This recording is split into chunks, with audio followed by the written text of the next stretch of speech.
घुटनों का दर्द, जो जिन लोगों को जिन पेशेंट को डॉक्टर कहते हैं जनाब घुटनों को रिप्लेस करवाएँ या फिर इसके इंजेक्शन लगवाएँ, इसके अलावा हमारे पास कोई हल नहीं है। तो ऐसे मरीज़ों के लिए मेरे मेरे पास बहुत ही ज़बरदस्त हल है, बहुत ही ज़बरदस्त ट्रीटमेंट है।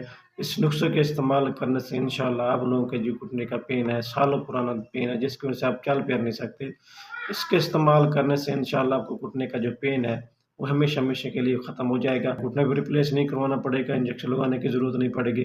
इस नुस्खे के इस्तेमाल से इंशाअल्लाह जो घुटने का पेन है, जो दर्द है, जो स्वेलिंग है इंशाअल्लाह हमेशा-हमेशा के लिए ख़त्म हो जाएगी। आप इंशाअल्लाह चलेंगे नहीं बल्कि दौड़ेंगे इंशाअल्लाह। घुटनों का दर्द, जो जिन लोगों को जिन पेशेंट को डॉक्टर कहते हैं जनाब घुटनों को रिप्लेस करवाएँ या फिर इसके इंजेक्शन लगवाएँ, इसके अलावा हमारे पास कोई हल नहीं है। तो ऐसे मरीज़ों के लिए मेरे पास बहुत ही ज़बरदस्त हल है, बहुत ही ज़बरदस्त ट्रीटमेंट है। इस नुस्खे के इस्तेमाल करने से इंशाअल्लाह आप लोगों के जो घुटने का पेन है, सालों पुराना पेन है जिसकी वजह से आप चल फिर नहीं सकते, इसके इस्तेमाल करने से इंशाअल्लाह आपको घुटने का जो पेन है, वो हमेशा-हमेशा के लिए ख़त्म हो जाएगा। घुटना भी रिप्लेस नहीं करवाना पड़ेगा, इंजेक्शन लगवाने की ज़रूरत नहीं पड़ेगी। इस नुस्खे के इस्तेमाल से इंशाअल्लाह जो घुटने का पेन है, जो दर्द है, जो स्वेलिंग है इंशाअल्लाह हमेशा-हमेशा के लिए ख़त्म हो जाएगी। आप इंशाअल्लाह चलेंगे नहीं बल्कि दौड़ेंगे इंशाअल्लाह।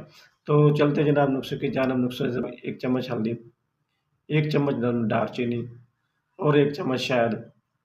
उसके बाद जनाब सरसों का तेल 1 चम्मच, एलोवेरा जो जेल होती है उसका चम्मच आप लेना है। उसके बाद जनाब आखिरी जो चीज़ है मिक्स करनी है, पान के ऊपर जनाब एक सफ़ेद चूना जो लगाते हैं, चूना वगैरह, उस चूने का आपने 1 चम्मच ले लेना है। इन सारी चीज़ों का मिक्सर बना लेना है। घुटनों के ऊपर रात को 1 घंटा पहले आपने ज़ैतून का तेल थोड़ा-सा गरम कर लें, गरम करने के बाद आपने घुटनों के ऊपर अच्छी तरह मालिश करें।